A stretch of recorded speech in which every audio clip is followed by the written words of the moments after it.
বললাম যে ঘটনা আমি এটা দেখছি। এখন বলেন। এখন প্রশ্ন আছে স্যার, এই যে আমি 4টা কার্ড নিয়ে আসছি বিভিন্ন কোম্পানির, যেখানে লেখা আছে 2 দিন মেয়াদ, 19 টাকায় 2 দিন মেয়াদ। এটা হচ্ছে বাংলালিংক।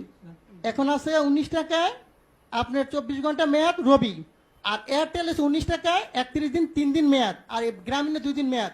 আমার প্রশ্ন হচ্ছে এই জিনিসগুলো কি স্যার পয়সা যায়? এটির মেয়াদ থাকবে কেন?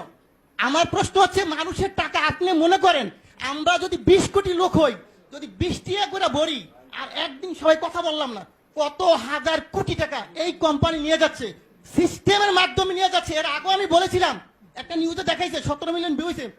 ওদিন থেকে উচিত ছিল এই সিস্টেমটাকে বাংলাদেশে বন্ধ করে দেওয়া। আমি বারবার বলেছি গরিব মানুষ ভিক্ষা করে, সে 20 টাকা ভরে। আপনি হয়তো জানেন না, আজকে বললাম সে তার মা মারা গেছে, বাপ মারা গেছে, সে কথা বললো না, তার মানে আমার টাকা চলে যাবে? হয় কেন? এই গ্রামীণ ফোন কোম্পানি বা অন্য কোনো কোম্পানি এরা কারা? এরা আপনাদেরকে না জানে হাজার হাজার কোটি টাকা সিস্টেমের মাধ্যমে নিয়ে যাবে। এটা কিন্তু স্যার সহ্য করার মতো না। প্রথম প্রশ্ন হচ্ছে এটাকে আজকের মিটিং এর পর থেকে কিছুক্ষণ পরের মতো আপনারা দিবেন, যাতে বাংলাদেশের কোন জনগণের একটি টাকা যাতে না যায়।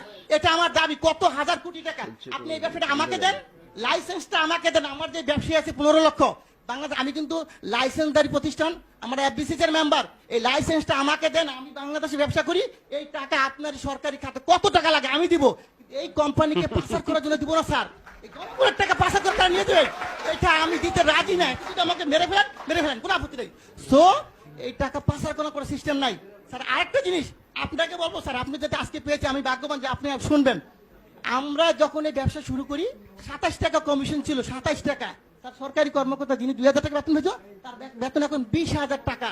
কিন্তু এখন কত স্যার? আমাদের কিন্তু সেই 27 টাকাই রাখছেন। আমাদের কি কমিশন বাড়বে না স্যার? আমার প্রশ্ন হচ্ছে আপনারা অবশ্যই একটু কমিশনের ব্যাপার ব্যবস্থা করেন, যে যাদের একটু ব্যবসা করে তারা। আমরা সবাই শিক্ষিত ছেলে স্যার, এখানে প্রায় 15 লক্ষ ব্যবসা করি।